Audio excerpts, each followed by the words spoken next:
Hello friends, स्वागत है आप सभी का हमारे यूट्यूब चैनल एजुकेशन बाय आलोक यादव पर। आज का जो टॉपिक है use of blue green algae, जो वेरी इंपॉर्टेंट है। यदि आपने अभी तक हमारे चैनल को सब्सक्राइब नहीं किया है तो पहले सब्सक्राइब कर लें और वीडियो को अंत तक ज़रूर देखें, और यदि समझ आए तो कृपया लाइक करें और अपने दोस्तों तक ज़रूर शेयर करें। Use of blue green algae, नीले हरी शैवाल का प्रयोग। तो यहाँ पे देखेंगे नील हरित शैवाल का प्रयोग हम लोग कहाँ कहाँ करते हैं। तो सबसे पहला है as a food and medicine, भोजन के रूप में और औषधि के रूप में। Blue green algae like spirulina, spirulina जैसे नीले हरे शैवाल अफ्रीका और अमेरिका की अनुसूचित जनजातियों द्वारा भोजन के रूप में यूज किया जाता है। Tribes of Africa and America people. It consist of sufficient amount of protein, इसमें पर्याप्त मात्रा में प्रोटीन पाया जाता है।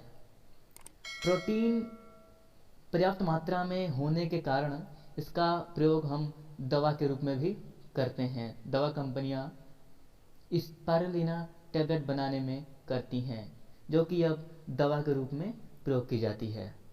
और इसके बाद जो दूसरा हमारा होगा वो है ऊषर भूमि सुधार, ऊषर लैंड रिक्लेमेशन, अर्थात ऐसी जमीन जहां पर फसल या फिर कोई भी प्लांट ना उग सके, क्योंकि वहां पर पीएच वैल्यू बहुत ही उच्च रहता है। उस ऐसी भूमि का जो पीएच मान बहुत अधिक होता है, जिसके कारण इस प्रकार के हितों में प्लांट नहीं उग सकते। The pH value of the most half the usar lands is very high, due to which plants are not grown this type of fields. यहाँ पर प्लांट ग्रो नहीं कर सकते। Blue green algae are grown in usar lands, तो यहाँ पर blue green algae का grow कराया जाता है।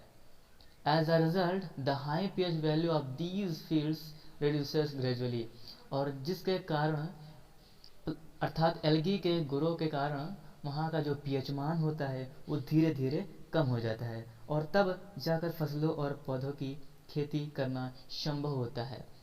And then the cultivation of crops and plants can be possible.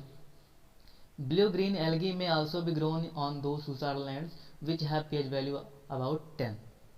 नील हरित शैवाल उन भूमि पर भी उगाए जा सकते हैं जिनका पीएच मान लगभग 10 होता है। और ऐसी भूमि सुधार के लिए फर्मेडियन जैसे और ऑक्सीलोटोरिया जैसे नील हरित शैवाल का उपयोग किया जाता है। और अगला इसका जो उपयोग है वो है नाइट्रोजन फिक्सेशन में, नाइट्रोजन स्थिरीकरण करना। Blue green algae are used for the purpose of fixing of the atmospheric nitrogen in soil for the crop of paddy. Nitrogen fixation में धान की फसल के लिए मिट्टी में एटमॉस्फेरिक नाइट्रोजन को फिक्स करने के लिए नील हरित शैवाल का प्रयोग किया जाता है।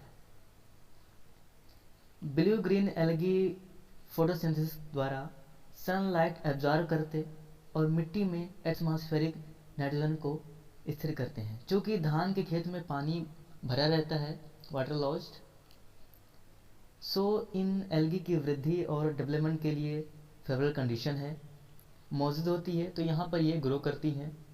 और नाइट्रोजन फिक्सेशन एक विशिष्ट संरचना या कोशिका के माध्यम से होती है।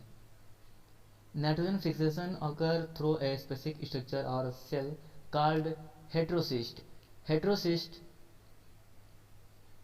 के द्वारा नाइट्रोजन फिक्सेशन होता है। फाउंड इन ब्लू एल्गी, जो ब्लू और ग्रीन एल्गी में पाया जाता है। हेट्रोसिस्ट ये एक प्रकार की संरचना होती है या फिर कोई सेल होती है जो ब्लू ग्रीन एल्गी में पाया जाता है। और जो ऐसी जो एल्गी जो भाग लेती हैं नाइट्रोजन फिक्सेशन में, वो है एनावेना और नॉस्टॉक। एनावेना और नॉस्टॉक ऐसी हैं, और भी कई सारी हैं जो नाइट्रोजन फिक्सेशन में भाग लेती हैं।